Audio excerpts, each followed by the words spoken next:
Welcome to my channel. ரெண்டு முட்டை இருந்துச்சுன்னா போதும், காலையில் நேரம் நம்மளுக்கு நிம்மதியாக போயிடும். இட்லி, தோசை, சப்பாத்தி, பூரி, உப்புமா இப்படி என்ன பண்ணினாலும் ரெண்டு முட்டை வச்சு ஒரு அருமையான சைடிஷ் தான் இப்போ பார்க்க போகிறோம்.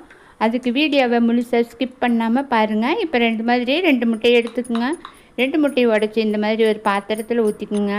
கொஞ்சமாக உப்பு, பெப்பர் மட்டும் போட்டுக்குங்க. பெப்பர் போட்டு இந்த மாதிரி விஸ்க் வச்சு நல்லா கொஞ்சம் கூட கட்டிகள் இல்லாமல் நல்லா இப்படி இது பண்ணி விட்டுருங்க. இப்போது நல்லா நான் இதையை மிக்ஸ் பண்ணி எடுத்துட்டேன். உங்கள்கிட்ட எக் பீட் இருந்தாலும் அதுலேயே அடிச்சுக்கலாம். இப்போ நான் அடுத்ததாக ஒரு பாத்திரத்தில் தண்ணி வச்சுக்கோங்க. அது இட்லி பாத்திரமோ இந்த மாதிரி கடாய் எதுவாக இருந்தாலும் ஓகே.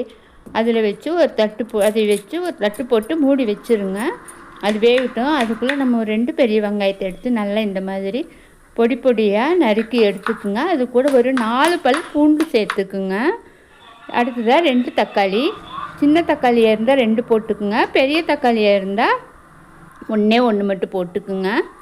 இல்லைன்னா தக்காளியோட ஃப்ளேவர் அதிகமாகிடும். இப்போ நம்மளோட முட்டை வெந்துருச்சான்னு பார்ப்போம். வெந்துருச்சு. நம்ம கத்தியில் ஒட்டவே இல்லை பாருங்கள். அதை எடுத்து ஒரு தட்டத்தில் மாற்றி சின்ன சின்ன பீஸுகளாக கட் பண்ணிக்கலாம் பாருங்கள். இந்த மாதிரி பீஸ் கட் பண்ணியாச்சு. இப்போ அடுப்பில் வடைச்சட்டி வச்சு அதுக்கு கொஞ்சமாக தேவையான மசாலா பொருட்கள் பட்டை, கிராம்பு, பெருஞ்சீரகம் எல்லாம் சேர்த்துக்குங்க. சேர்த்துட்டு அடுத்தது நம்ம கட் பண்ணி வச்சுருக்கிற அந்த வெங்காயத்தை போட்டு கொஞ்சமாக வதக்கிக்குங்க. 2 காஞ்ச மிளகாயும் கருவேப்பிலை போட்டுக்குங்க.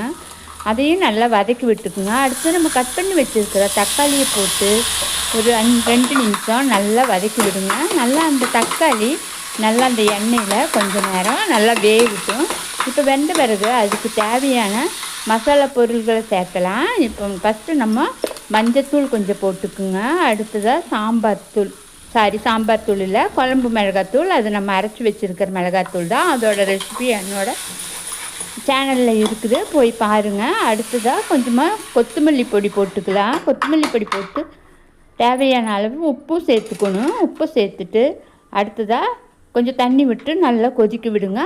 அது கூட நம்மளை சேர்த்து வச்சுருக்கிற அந்த எக் கட்டிங் எடுத்து இதுக்குள்ளே போடுங்க. 2 கொதி நல்லா கொதி வரட்டும்.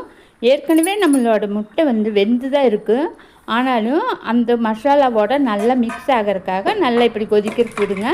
இப்போ அடுத்ததாக ஒரு பாத்திரத்துக்கு மாற்றிடுங்க. இப்போ இதையே நம்ம இட்லி, தோசை, சப்பாத்தி எதுக்கு வேணுனாலும் சாப்பிட்லாம். இந்த சேனல் பிடிச்சிருந்தா லைக் பண்ணி ஷேர் பண்ணி